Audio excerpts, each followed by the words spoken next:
देखो, रेसिस्टेंस के बारे में बता रहा था कि क्या फ़र्क पड़ता है।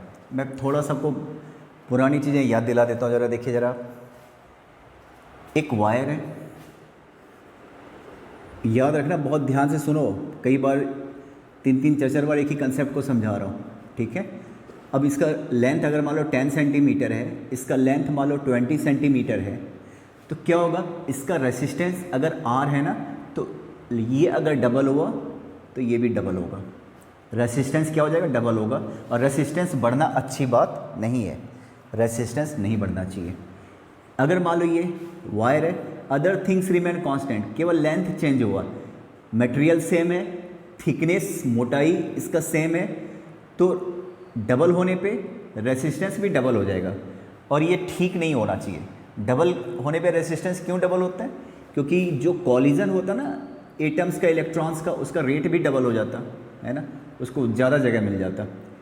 अब जरा एक बात बताओ, ये आप देख रहे हैं लेंथ R है, सॉरी इसका लेंथ मान लो 10 सेंटीमीटर है, और इसका लेंथ है मान लो 2 सेंटीमीटर, सेम वायर है, other things remain constant, thickness same है, मटेरियल सेम है, इसका रेसिस्टेंस अगर R है, इसका क्या हो जाएगा, R/5, क्योंकि ये 1/5 है ना, 10 है तो इसका 1/5 हो गया, तो रेसिस्टेंस भी 1/5 हो जाएगा, तुम जानते हो।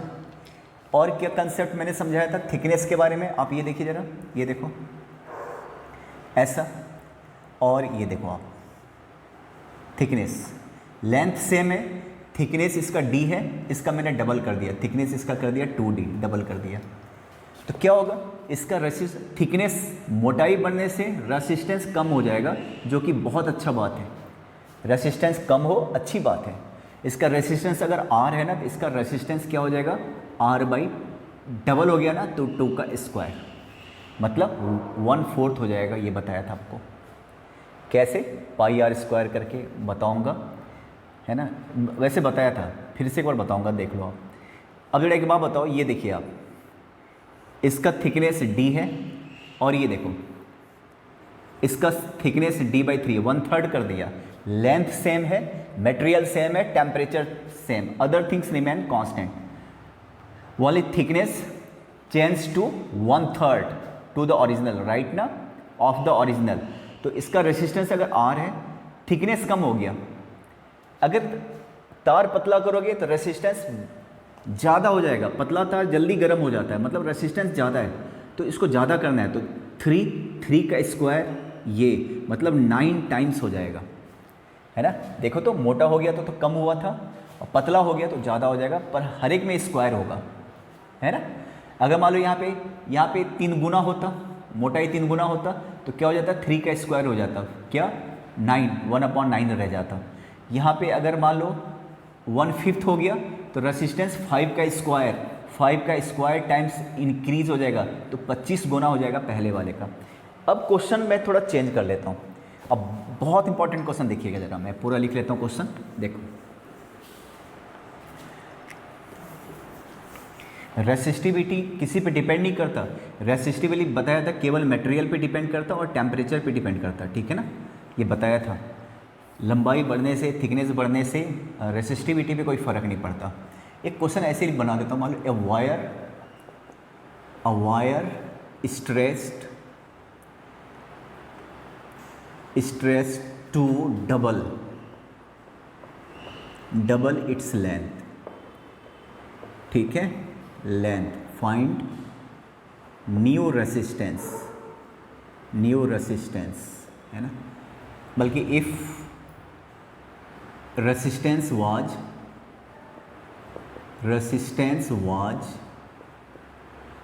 10 ohm, find new resistance।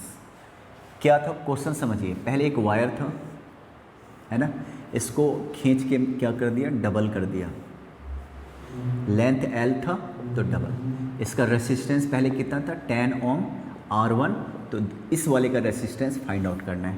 Question और डिटेल में समझो, तार वही है, इसको खींच के लंबा कर दिया, तो तार को जब लंबा करोगे तो क्या होगा, थिकनेस पे फ़र्क पड़ेगा कि नहीं पड़ेगा, बताओ, थिकनेस पे फ़र्क पड़ेगा, है ना। पहले मोटा था, आपने खींच के लंबा कर दिया, तो इसकी मोटाई क्या हो जाएगी, कम हो जाएगी। तो पहले इसका डायमीटर मान लो डी ले ले। अब इसका डायमीटर दूसरे वाले का मान लो डी डैश, है ना, लेट कर लो, है ना। ये फर्स्ट कंडीशन है ना। इनिशियली क्वेश्चन समझ में आ गया। वायर वही है, इसको खींच के लंबा कर दिया। इनिशियली लेंथ, तो थोड़ा आराम से समझिएगा, L सेंटीमीटर, मीटर में हालांकि मीटर में यूज करते हैं मीटर। डायमीटर इसका मैंने ले लिया, diameter equal to D metre, ऐसा। अब इधर है ना, आफ्टर स्ट्रेचिंग देख लो, लेंथ क्या हो गया, लेंथ इक्वल टू 2L हो गया। और डायमीटर क्या हो गया भाई, लेंथ तो डबल है, अगर तुमने L लिया हुआ है तो 2L तो होगा। डायमीटर डी डैश ये लेट कर लेता हूँ, डायमीटर का मालूम नहीं। पर एक बात बताओ, वॉल्यूम तो सेम ही रहेगा ना। अगर ये 5 किलो का है तो ये भी 5 किलो ही रहेगा ना। मटेरियल चीज़ तो वही है ना, बस लंबा हो गया। तो 5 किलो 5 किलो, डेंसिटी भी सेम ही रहेगा। तो मास इक्वल टू क्या होता है, वॉल्यूम इनटू डेंसिटी। तो इसका मतलब वॉल्यूम, तो कहने का मतलब जब भी आप शेप चेंज करते हो, आपने पढ़ा भी होगा मेंसुरेशन में, तो क्या हो गया, एरिया चेंज होता है पर वॉल्यूम तो सेम रहता है ना। ठीक है, जरा एक बात बताओ, एरिया का फॉर्मूला क्या होता है, एरिया ऑफ क्रॉस सेक्शन जिसको कहते हो, एरिया ऑफ क्रॉस सेक्शन, है ना। पाई या कोई भी एरिया ऑफ सर्कल, आराम से देखना, एरिया ऑफ सर्कल क्या होता, पाई आर स्क्वायर। इसको मैं डायमीटर में कन्वर्ट करता हूँ, क्योंकि मैंने यहाँ पे डी थिकनेस दिया रहेगा, मतलब डायमीटर दिया रहेगा। तो क्या लिखो, d/2 का होल स्क्वायर। तो एरिया ऑफ सर्कल का एक और फॉर्मूला हो गया ना, pi into diameter square by 4 हो गया। तो जरा एक बात बताओ, यहाँ पे देखिए जरा इसको वॉल्यूम ऑफ फर्स्ट, आपने मेंसुरेशन पढ़ा हुआ है कि जब भी कोई शेप वगैरह चेंज होता है तो वॉल्यूम तो कांस्टेंट रहता है, बाकी चीज़ें बदल जाती है, वॉल्यूम और मास सेम रहता है। वॉल्यूम ऑफ सेकंड वायर, तो फॉर्मूला क्या होता है, पाई आर स्क्वायर एच, यही होता है ना। तो इसका बताओ, पाई आर की जगह मैं क्या लूँ, d/2 का होल स्क्वायर इंटू एच। बताओ, तो ये सिलिंड्रिकल होता है, वायर हमेशा क्या होता है, सिलिंड्रिकल। हाइट के नाम पे क्या लोगे, एल। दूसरे वाले का देखो आप, पाई आर की जगह इसका डायमीटर मैंने डी डैश लेट किया हुआ है, तुम देख रहे हो ना, डी डैश का होल स्क्वायर। और लेंथ की जगह पे क्या रखोगे, उसका लेंथ एच की जगह पे ट्वाइस एल। ये एल है, खींच के डबल कर दिया तो वो तो दे रखा, ठीक है ना। तो यहाँ पे क्या हो गया भाई, pi D square by 4L equal to pi D dash square by 4 into 2L, ठीक है। तो ज़रा बताइए क्या हो गया यहाँ पे, 4 कैंसिल हो गया, पाई कैंसिल हो गया, L कैंसिल हो गया। एक डायमीटर, इसका डायमीटर उसका डायमीटर का क्या हो गया, डबल। एक रिलेशन तो ये आ गया, ठीक है। अब जरा एक बात बताना, अब मैं आता हूँ फॉर्मूले पे कि रेसिस्टेंस क्या होगा। क्वेश्चन तो ये था, रेसिस्टेंस क्या होगा, यहाँ तक समझ में आ गया आपको। इसको फिर शॉर्टकट में बताएंगे, पहले आप देखो जरा, इसको मैं मिटा रहा हूँ। इस वाले का रेसिस्टेंस का क्या फॉर्मूला होगा, R1, इसका फॉर्मूला रेसिस्टेंस का ρL/A। इसका R2 मान लिया, इसका क्या हो जाएगा, ρL/A। अब जरा बताओ, इसका एरिया का फॉर्मूला क्या होता है, रो मटेरियल रेसिस्टिविटी सेम है, चेंज नहीं होगा। एरिया क्या होता है, पाई डी स्क्वायर बाई 4, बताया था ना अभी, डायमीटर के टर्म में। इसका क्या होगा, ρL भी क्या है यहाँ पे, डबल हो गया ना, जरा देखो तो, लेंथ यहाँ पे क्या हो गया, ये लो L डैश, लेंथ इसका डबल है, A pi D dash square by 4, ऐसा हो गया, ठीक है। अब मैं डिवाइड करता हूँ, मुझे रेशियो निकालना है, मान लो R1/R2 करता हूँ, R1/R2, इसका क्या हो जाएगा, ρL/ pi D square by 4, ये 4 ऊपर चला जाएगा, देखो तो 4 ρL/ पाई डी स्क्वायर, तो 4 ρL/, ये देखिए। और दूसरे वाले का क्या हो जाएगा, 4 ρL की जगह पे क्या लोगे, 2L, 4 ऊपर उसका भी चला गया, अपॉन पाई डी डैश का स्क्वायर। 4 से 4 L से L कैंसिल, पाई से pi cancel. R1/R2 equal to क्या हो गया, ये डी डैश ऊपर चला जाएगा, डी डैश का स्क्वायर अपॉन 2 रह गया नीचे, और ये भी डिनोमिनेटर में आ जाएगा।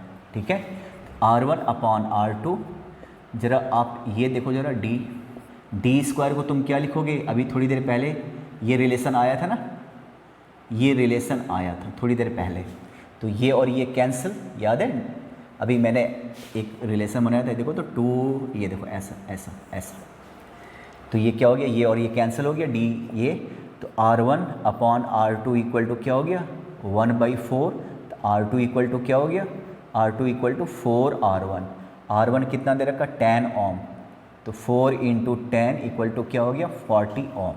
ठीक है, ये तो समझाने वाली बात हो गई। अब जरा इसका शॉर्टकट समझाता हूँ, बड़े ध्यान से, एग्जाम में कैसे करोगे सुन लो, ये समझ में आ गया, इसको बार बार देख लेना। ये रहा तुम्हारे सामने क्वेश्चन, फिर से देखो शॉर्टकट में कैसे निपटाओगे, एक बात बताओ, वॉल्यूम ऑफ सिलेंडर क्या होता है, वॉल्यूम ऑफ सिलेंडर, ध्यान से सुनना, वॉल्यूम ऑफ सिलेंडर क्या होता है भाई, πr²h, देखो जरा, है ना, इसका बेस का एरिया क्या होता है πr²h, तो जरा सोचो कि वॉल्यूम का फॉर्मूला क्या हो गया, area of base into height.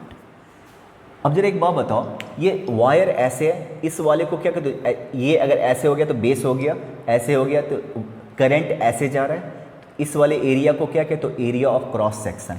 तो जरा क्या फॉर्मूला हो गया, volume of cylinder equal to area of cross section into height कह लो या लेंथ कह लो, है ना। मैं ये फॉर्मूला लगाने वाला हूँ, क्या फॉर्मूला लगाने वाला हूँ भाई, तो फिर से आप देखिए इस चीज़ को, वॉल्यूम ऑफ सिलिंड्रिकल वायर, अब ये वायर कैसा सिलिंड्रिकल फॉर्म में है, इक्वल टू क्या होता है πr² × h। अब ये πr² क्या होता है, बेस का एरिया, तो मैं इसको क्या बोलूँगा, area of cross section, area of cross section means base का एरिया इनटू हाइट का मतलब लेंथ। अगर ऐसे खड़ा रखो तो हाइट हो गया, ऐसे रखो तो लेंथ हो गया, ऐसे रखो तो ये बेस हो गया, ऐसे रखो तो एरिया ऑफ क्रॉस सेक्शन हो गया। ठीक है ना। अब जरा एक बात बताओ, फिर से वही कंसेप्ट, जब वायर को चेंज करते हो, मेल्ट करते हो या कुछ भी करते हो, वॉल्यूम तो सेम ही रहेगा ना। तो अब यहाँ से सॉल्यूशन शुरू करता हूँ। देखो, volume of first wire equal to volume of second wire. अब क्या फॉर्मूला लगाओगे, area of cross section into length क्या लेट किया हुआ है, एल, है ना। ये देखो मैंने मिटाया भी नहीं है अभी तक। देखो तो area of cross section equal to क्या, एरिया इनटू लेंथ, यहां भी क्या, इधर भी वॉल्यूम, एरिया इनटू लेंथ। अब पूरा लिख लेना एरिया ऑफ क्रॉस सेक्शन। तो एरिया ऑफ क्रॉस सेक्शन इसका मैं ए लेट कर लेता हूँ, ए लेंथ कितना है एल, इस वाले का area of cross section A dash let कर लेता हूँ। अब डायमीटर की ज़रूरत नहीं है, तो ए डैश इंटू क्या हो गया 2l, एल कैंसिल हो गया, तो देखो तो ए इक्वल टू क्या हो गया 2a डैश, एक रिलेशन यहाँ से आ गया। क्लियर है। अब जरा देखो तो R1, इसका रेसिस्टेंस R1 10 दे रखा, फॉर्मूला क्या हो जाएगा ρl/a। उस वाले का R2 क्या हो जाएगा, ρl क्या डबल है अपॉन a की जगह पे क्या रखोगे a डैश। अब आप डिवाइड कीजिए R1 upon R2, ρl/a upon ρl/a dash, l की जगह पे क्या डबल हो गया। देखो तो क्या होगा, अब ρl से ρl कैंसिल, तुम सॉल्व करके देखो, ρl/a, ये a डैश ऊपर चला जाएगा और यहाँ पे क्या रो, और पहले से क्या था 2l, रो कैंसिल, तो क्या हो गया R1 upon R2 equal to a dash upon 2a। अब बताइए तो a की जगह क्या लिखोगे 2a डैश, तो मैं इसको क्या लिख दूँ a डैश अपॉन 2, a की जगह 2a डैश, है ना। तो क्या हो गया 1/4, तो तो मैं यहाँ पे लिख देता हूँ, शायद आपको दिख रहा होगा, R1/R2 इक्वल टू क्या 1/4। तो यहाँ से R2 इक्वल टू क्या हो गया 4R1, और R1 कितना है 10 है ना, तो कितना हो गया 40 ओम हो गया।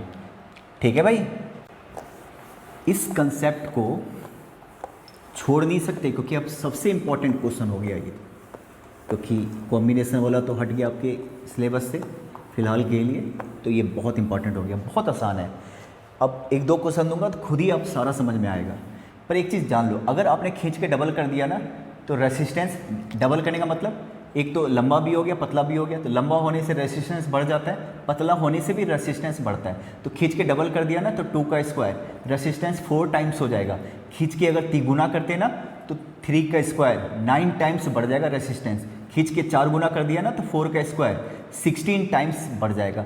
अब आपको फिर से मैं समझाता हूँ ये वाला क्वेश्चन, अब बहुत ध्यान से सुनना। A wire stretch to triple 4 times कर लेता हूँ to its length if resistance was 10 ohm, find new resistance. अब ये रहा वायर है ना, इसको खींच के 4 टाइम्स कर दिया, तुम देख रहे हो 4 टाइम्स, ये दोस्त तुम्हारे सामने।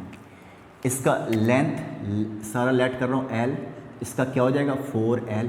इसका area of cross section A, area of cross section, और इसका एरिया ऑफ क्रॉस सेक्शन मैं लेता हूँ A डैश, ये तुम लिख लोगे। A डैश क्या हो गया एरिया ऑफ क्रॉस सेक्शन उस वाले का। ठीक है, आपको एक चीज़ पता है ना, जब भी आप शेप चेंज करते हो ना तो volume remains constant, volume change नहीं होता। तो volume of first equal to क्या वॉल्यूम ऑफ सेकेंड। अब ये सिलेंड्रिकल है वायर, आपको पता है वायर सिलेंड्रिकल होता है, कहीं पे स्फेरिकल वायर भी देखा है क्या, सिलेंड्रिकल होता। तो फॉर्मूला क्या होता है वॉल्यूम का, area of cross section, area of cross section into length, यही दोगे ना वॉल्यूम सिलेंडर का πr² into H equal to area of cross section, area of cross section into length, है ना। शेप इसको पिघला के चाहे खींच के पीट के कैसे भी करके वॉल्यूम तो सेम ही रहेगा। एरिया ऑफ क्रॉस सेक्शन इसका मैंने क्या लेट किया हुआ है A, लेंथ L ये भी लेट किया हुआ है। एरिया ऑफ क्रॉस सेक्शन उसका क्या लेट किया हुआ है A डैश। अब लेंथ लेट नहीं करूँगा क्योंकि ये अगर L है तो खींच के 4 गुना किया हुआ है, ये क्वेश्चन का हिस्सा है, तो ये मैंने लेट नहीं किया। L L कैंसिल, तो देख रहे हो A इक्वल टू क्या हो गया 4A डैश, ये देखो इक्वेशन 1। अब आता हूँ सीधा सीधा रेसिस्टेंस के फॉर्मूले पे। R1 का फॉर्मूला क्या होता है रो L अपॉन A, पहले वाले का, इसका रेसिस्टेंस R1 और ये कितना दे रखा 10 ओम। इसका रेसिस्टेंस मैंने क्या लिया हुआ R2, ठीक है भाई, फॉर्मूला लगा दिया। देखो R2 रो L की जगह क्या लोगे 4 times upon A dash, divide कीजिए R1 अपॉन R2, क्या हो गया रो L अपॉन A, और ये क्या हो गया 4 रो L अपॉन A डैश। आपको पता है कैंसिल वैंसिल करके क्या आ जाएगा, ये A डैश अपॉन 4A आ जाएगा। समझ रहे हो ना मेरी बात। तो R1 अपॉन R2, अब ज़रा बताओ A डैश अपॉन 4, A की जगह पे क्या रखोगे इंटू 4A डैश, A की जगह पे A डैश कैंसिल, क्या हो गया 1 अपॉन 16, क्रॉस मल्टीप्लाई कीजिए तो R2 इक्वल टू क्या हो जाएगा 16R1। 16 गुना हो गया ना, 4 किया तो 16 गुना हो गया कि नहीं हो गया, तो 16 इंटू 10, अब देखो 160 ओम हो जाएगा, है ना। एक तो मोटा वायर था उसको तुमने पतला कर दिया, रेसिस्टेंस वैसे ही बढ़ गया, फिर लंबा भी कर दिया, रेसिस्टेंस और बढ़ गया, तो 4 गुना कर दिया तो 4 का स्क्वायर 16 गुना हो जाएगा, ठीक है। और आप क्लियर कीजिए, एक और क्वेश्चन देता हूँ क्योंकि ये बहुत इंपॉर्टेंट है, तो मैं इसकी ऐसे नहीं छोड़ सकता। देखो ज़रा आप, और फिर बहुत इजी होने वाला है, ठीक है। थोड़ा डाटा ही लगेगा, कोई प्रॉब्लम नहीं है। एक काम करता हूँ, अब मैं इसको तिगुना कर लेता हूँ, है ना। तो कहते हैं कि रेसिस्टेंस पे क्या फ़र्क पड़ेगा। स्ट्रेच नहीं करता हूँ, चलो मेल्ट करके ना, मेल्टेड एंड रिकास्ट, है ना, टू 1/3 ऑफ इट्स लेंथ। अब क्वेश्चन चेंज कर दिया, अब मैंने पिघला के 1/3 कर दिया लंबाई, पहले ऐसे था, ध्यान से सुनना, अब 1/3 कर दिया, 1/3। पहले L था तो अभी क्या हो गया L/3, 1/3। तुम देख रहे हो ना, ठीक है भाई। आपको पता है आंसर अगर 1/3 कर दिया तो 1/3, तो 1/9 टाइम्स ये तार है पिघला के मोटा बना दिया। लंबाई अगर छोटा हो गया तो मोटा हो गया, तो क्या हो गया, एक तो रेसिस्टेंस वैसे ही कम हो जाएगा, अच्छी बात है। लंबाई भी कम हो गया तो रेसिस्टेंस और कम हो गया, तो सीधा स्क्वायर कर लो 1/9। इसका कुछ भी रहेगा, इसका 1/9 टाइम्स, है ना। कैसे, सुन लो फिर से। इसका area of cross section equal to क्या, ए तुम पूरा लिख लेना। इस वाले का area of cross section, area of cross section A dash, ये मैंने लेट किया हुआ है। लेंथ एल, ये भी लेट किया हुआ है। इसका लेंथ यहाँ पे लेट नहीं करना पड़ेगा क्योंकि कह रहा है 1/3 है, ये जो भी है उसका 1/3 है, ठीक है। तो अब आता हूँ फॉर्मूले पे। वॉल्यूम तो सेम ही रहेगा, तो volume of first equal to क्या, वॉल्यूम ऑफ सेकेंड। तो वॉल्यूम कैसे निकालोगे, एरिया ऑफ क्रॉस सेक्शन, ये बार बार A into L, area of cross section into length, उसका area of cross section into length L/3। L से एल कैंसिल, तो ए इक्वल टू क्या हो गया, A'/3। चलिए एक इक्वेशन यहाँ से आ गया। अब सीधा रेसिस्टेंस पे आता हूँ, R1/R2, सीधा मैं डिवाइड कर लेता हूँ R1/R2। इसका R1 का फॉर्मूला क्या हो जाएगा, ρL/A। इसका फॉर्मूला क्या हो जाएगा, ρL/3/A'। R1/R2 सब कटेगा, कुछ भी नहीं बचेगा, तो ये 3 ऊपर चला जाएगा, तो 3A'/A ऐसा आ गया, है ना। तो R1/R2 3A'। अब ए की जगह पे क्या रखोगे, ए की जगह पे A'/3, A' कैंसिल, तो 9। तो R2 इक्वल टू क्या हो जाएगा, R2 इक्वल टू R1/9। वो तो मैं पहले ही कह चुका था कि ऐसा होगा, ठीक है, क्लियर है।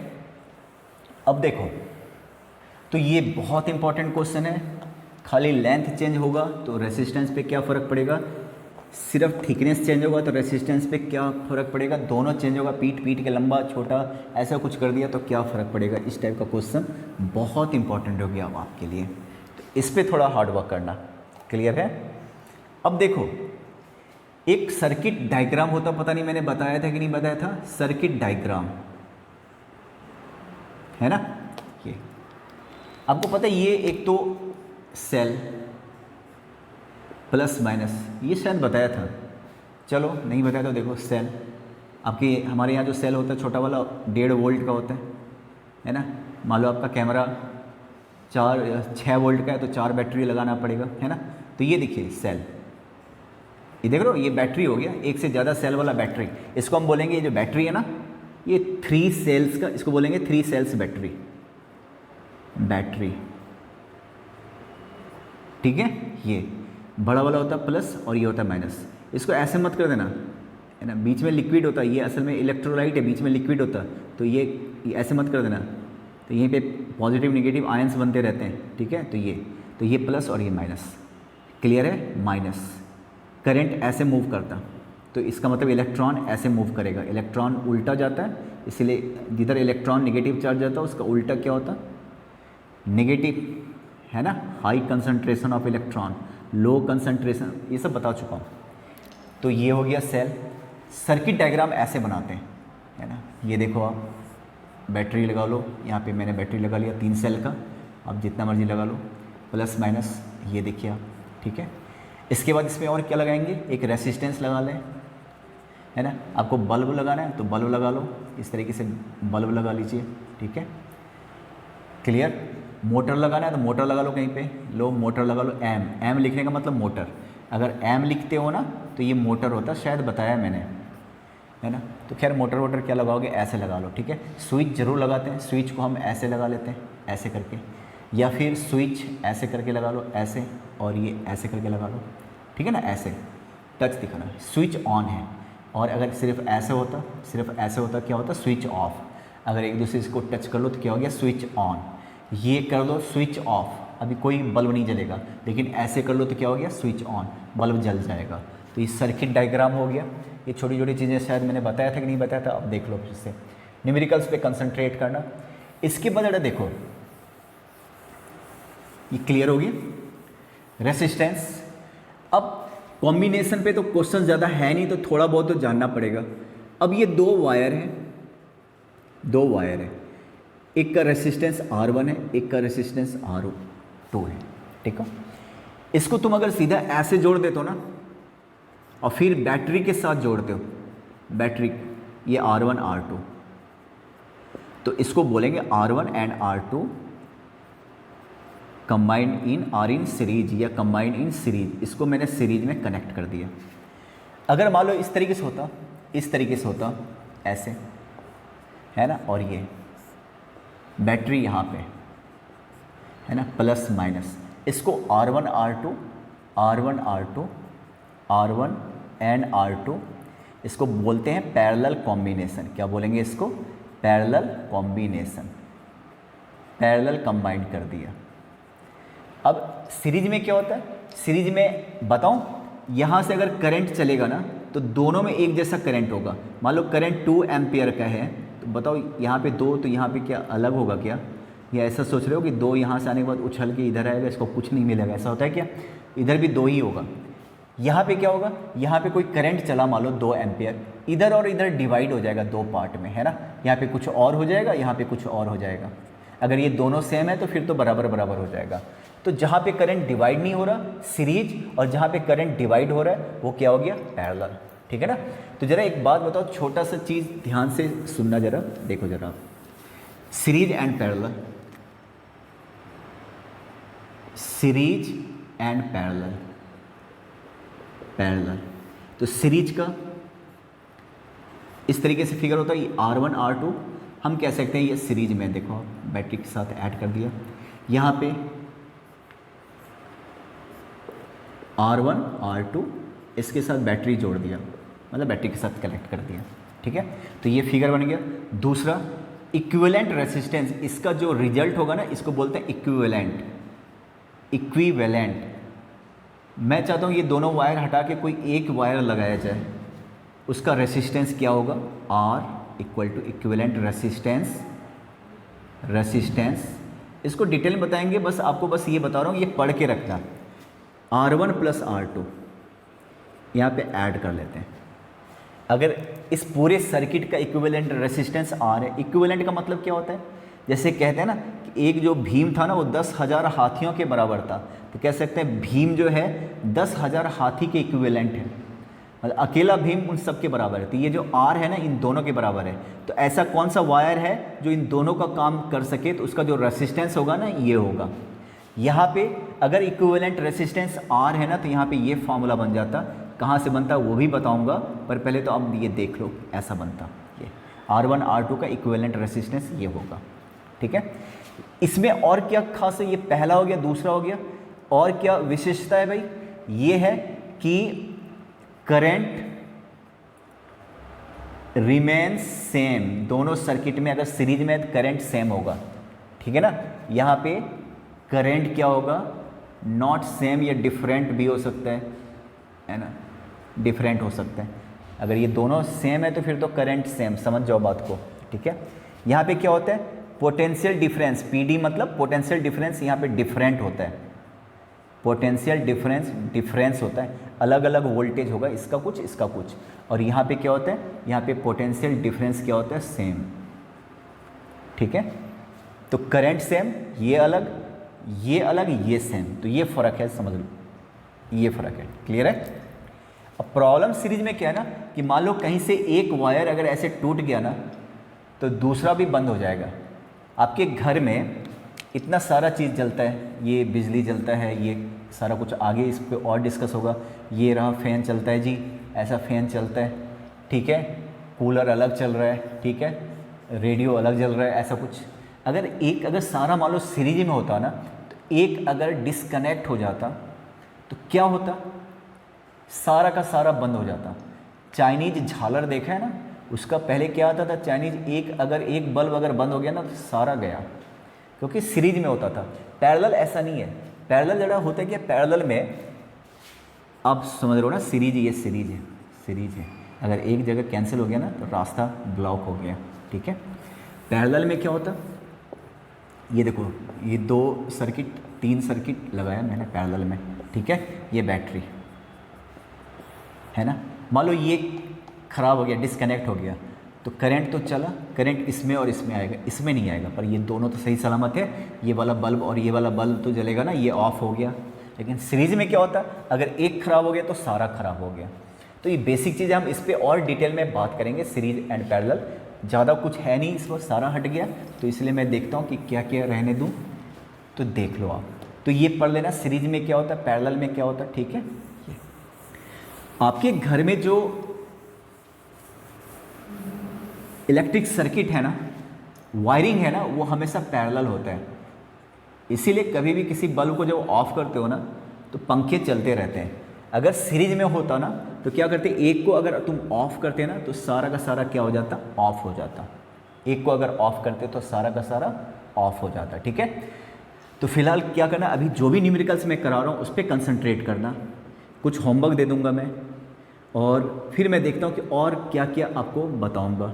एक तो हीटिंग इफेक्ट ऑफ करंट है ना। फिलहाल तो मैं देखता हूँ कि और क्या क्या, कौन सा पार्ट डिलीट हो गया और कौन सा रह गया, इस पर सोच के फिर मैं आगे कंटिन्यू करूँगा, ठीक है ना।